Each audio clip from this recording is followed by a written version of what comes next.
Batu dari mana? Batu dari mana? Dari tanah liat yang terbakar dari neraka. Apa yang terjadi dengan Abraham? Mati. Yang tersisa tinggal dadanya doang. Kenapa disebut tahun gajah? Kan Nabi Muhammad lahir 12 Rabiul Awal, tahun gajah. Kenapa disebut tahun gajah? Hah?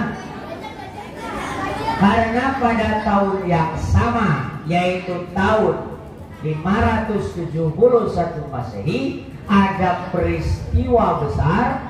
Seorang raja dari Yaman bernama Abroha ingin menghancurkan Ka'bah dengan pasukannya yang menggunakan pasukan berbahasa. Begitu. Mungkin kalau saat itu dia pakai keledai, tahun keledai itu ya. Gitu. Jangan sampai nggak tahu tuh kisahnya. Ya. Nah, yang sering kita dengarkan itu maksudnya terkait dengan bagaimana Nabi Muhammad SAW lahir dan sebagainya. Tapi yang sedikit agak jarang menurut Bapak adalah bagaimana Nabi Muhammad SAW itu saat melaksanakan Isra dan Mi'raj. Pernah dengar?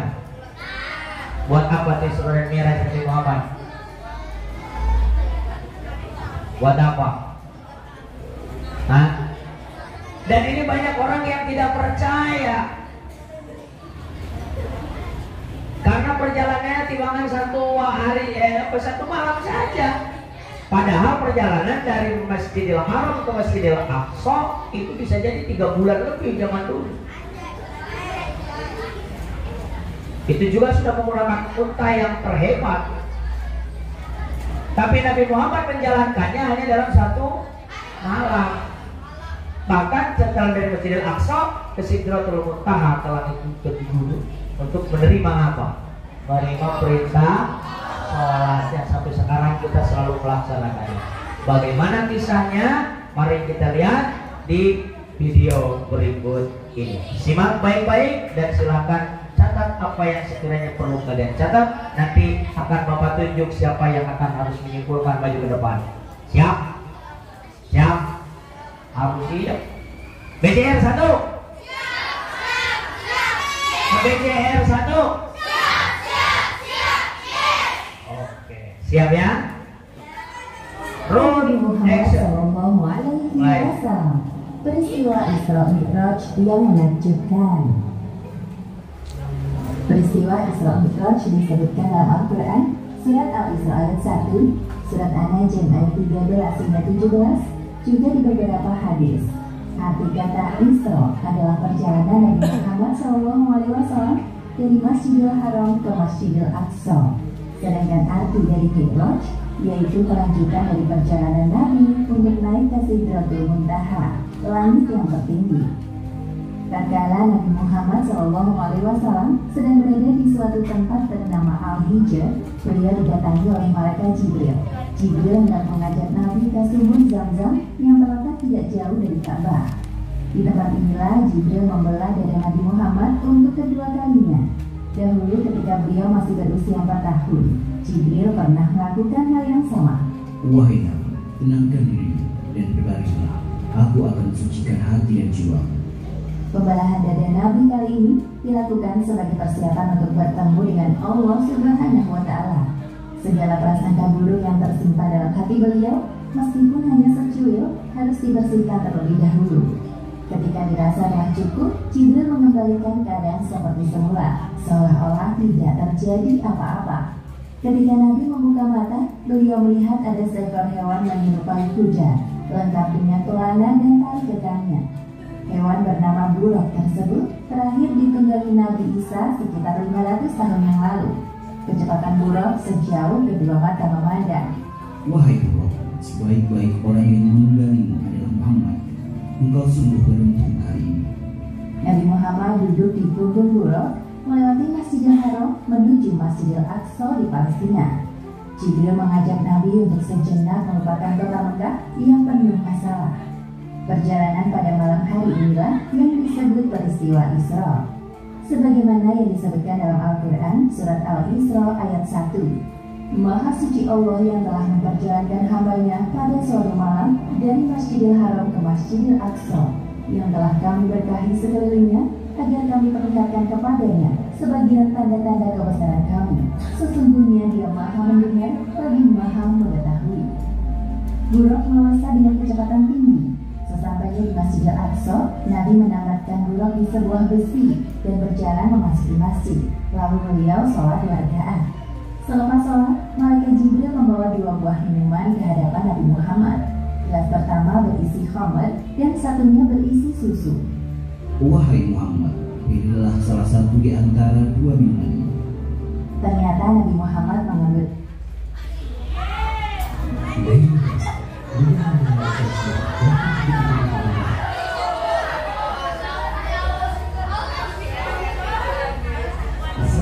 Eta iklannya gitu ya. Ada.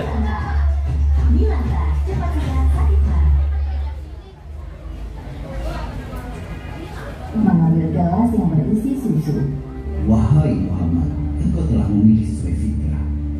Setelah itu malaikat Jibril mengajak Nabi Muhammad naik ke langit. Inilah yang disebut peristiwa Mi'raj. Hanya sekejap, Jibril dan Nabi Muhammad telah tiba di depan pintu langit pertama, atau disebut juga langit dunia. Wahai penjaga pintu langit, bukalah pintunya. Siapakah engkau? Aku Jibril. Siapa yang bersamamu? Muhammad. Apakah dia telah diutus kemari? Ya, Muhammad telah diutus.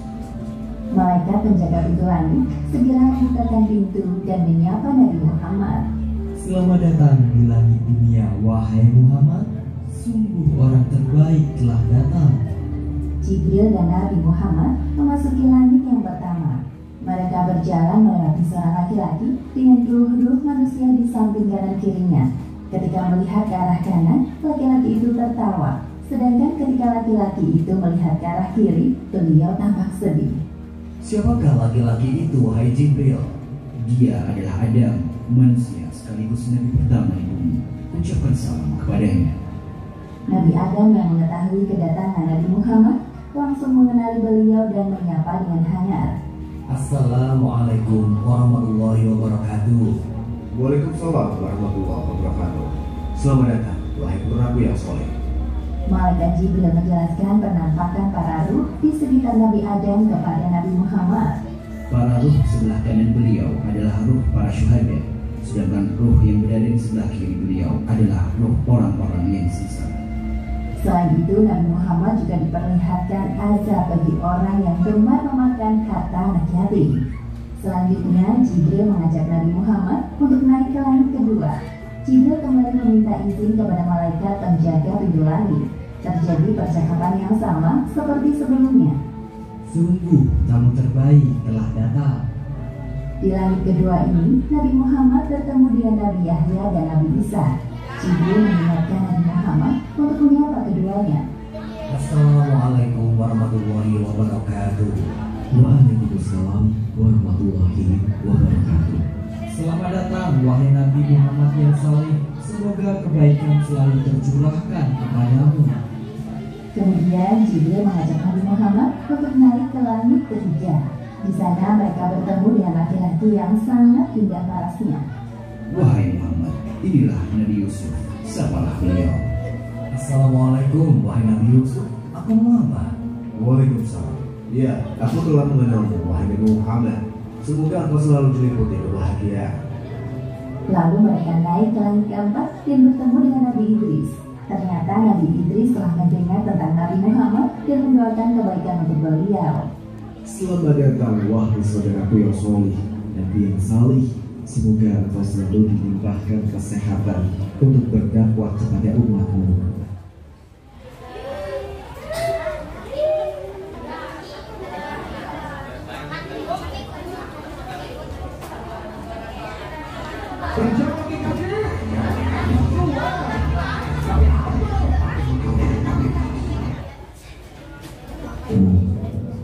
Selanjutnya, Jibril dan Nabi Muhammad melanjutkan perjalanan menuju langit kelima.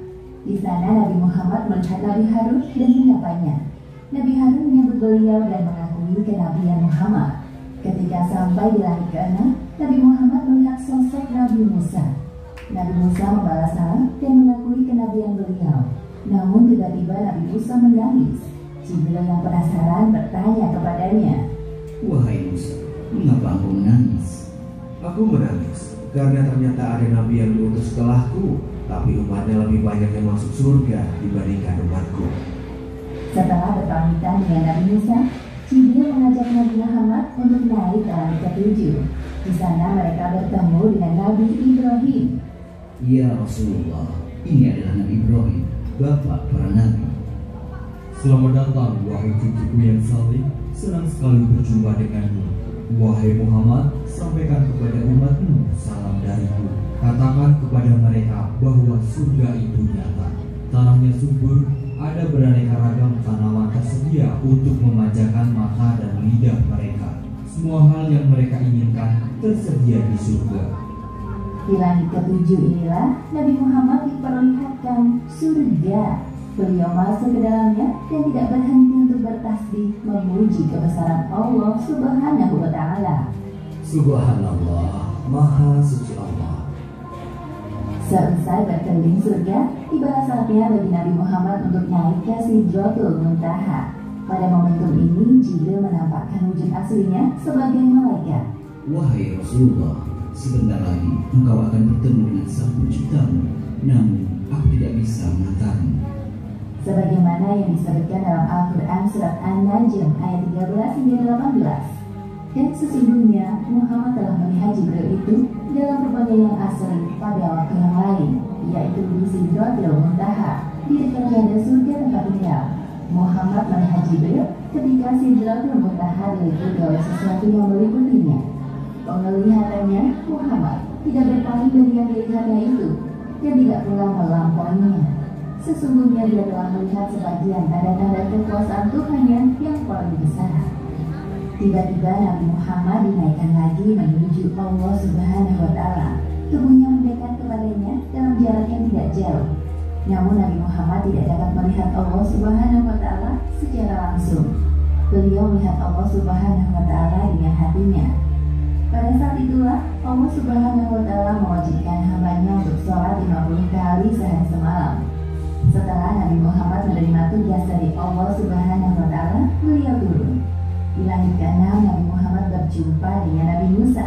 Mereka saling berbincang. Wah,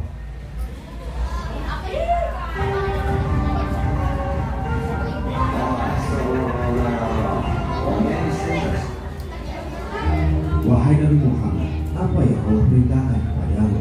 Sesungguhnya Allah Subhanahu wa Ta'ala mewajibkan kepada umatku sholat 50 kali sholat saat semalam. Kembalilah wahai Muhammad, mintalah keringanan kepada Allah. Aku yakin umatmu akan keberatan dengan hal ini. Nabi Muhammad mulai berpikir dan meminta pendapat Jibril. Sedangkan Jibril menyetujui apapun keputusan Nabi. Akhirnya Nabi Muhammad kembali naik untuk menghadap Allah. Nabi Muhammad meminta keringanan untuk umatnya. Maka Allah Subhanahu wa Ta'ala meringankannya menjadi 10 waktu sholat. Kemudian Nabi Muhammad kembali ke langit ke-6 dan bertemu dengan Nabi Musa. Mendengar jawaban dari Nabi Muhammad, Nabi Musa menyuruh beliau untuk meminta keringanan lagi. Kembalilah kepada Rabbmu. Aku sangat yakin umatmu tidak akan sanggup melakukannya. Nabi Muhammad kembali menghadap Allah Subhanahu wa Ta'ala.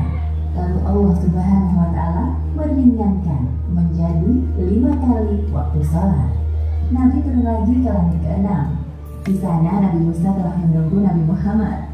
Nabi Musa kembali menyarankan beliau untuk kembali meminta keringanan kepada Allah Subhanahu wa Ta'ala.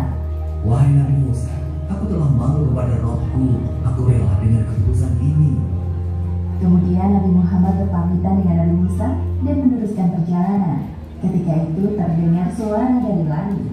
Wahai Muhammad, engkau telah menyetujui farduku dan aku telah memberikan keringanan untuk para hambaku. Perintah sholat 5 waktu nilai pahalanya sama seperti 50 waktu dalam sehari semalam. Allah Subhanahu wa Ta'ala sangat menyukai ibadah sholat karena membuat umatnya terus ingat kepadanya. Serangkaian perjalanan Isra Mi'raj Nabi Muhammad akhirnya usai. Setibanya di Masjidil Aqsa, Malaikat Jibril menghadirkan para ruh nabi-nabi terdahulu untuk menjadi makmum sholat Nabi Muhammad. Setelah itu, Nabi Muhammad naik ke punggung Buraq untuk kembali ke Mekah dan tiba di sana sebelum pagi hari. Demikianlah akhir kisah peristiwa Isra Mi'raj yang menakjubkan. Hikmah yang dapat kita ambil dari kisah ini diantaranya: pertama, peristiwa Isra Mi'raj merupakan sebuah penghormatan dan penghibur bagi Nabi Muhammad setelah ditimpa ujian yang bertubi-tubi, seperti ditinggalnya Abu Thalib, Khadijah, penyerangan penduduk Taif. Namun beliau berhasil melewati semua itu dengan sabar dan tawakal. Kedua, hendaknya kita bergegas melaksanakan sholat ketika telah masuk waktu, karena Nabi Muhammad telah meminta keringanan kepada Allah Subhanahu wa Ta'ala untuk sholat hanya 5 kali sehari semalam. Wallahu a'lam bishawab.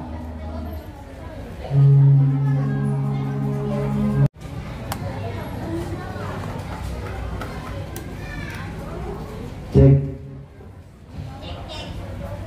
Enggak.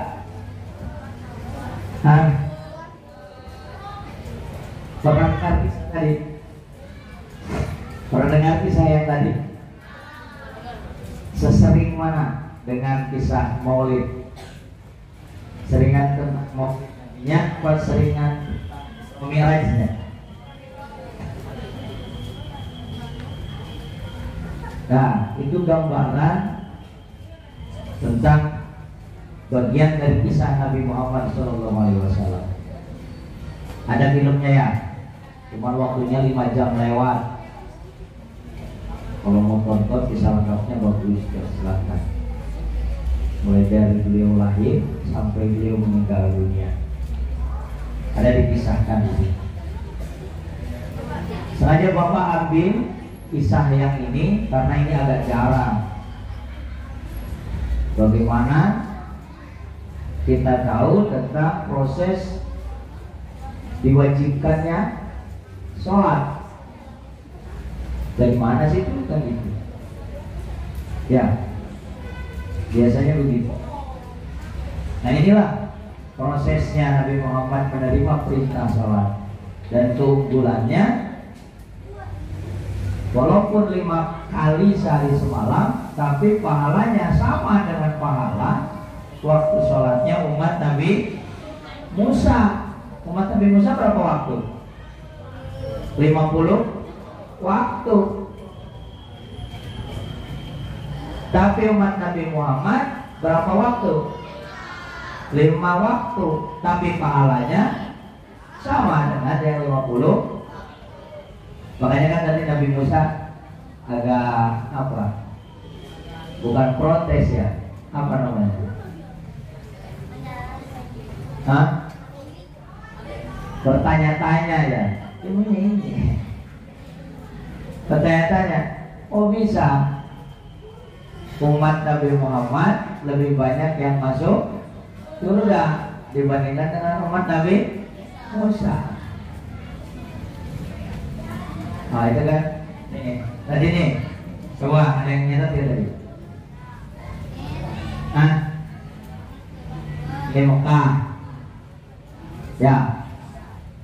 Kemudian Masjidil Aqsa. Terus ke langit pertama. Ke langit pertama ketemu siapa? Nabi Adam alaihi. Apa kata Nabi Adam? Selamat datang anakku, ya gitu ya. Selamat. Di langit kedua Nabi Hah? Nabi apa? Hah? Nabi Yahya. Yahya Ilyasa. Hah? Yahya alaihi.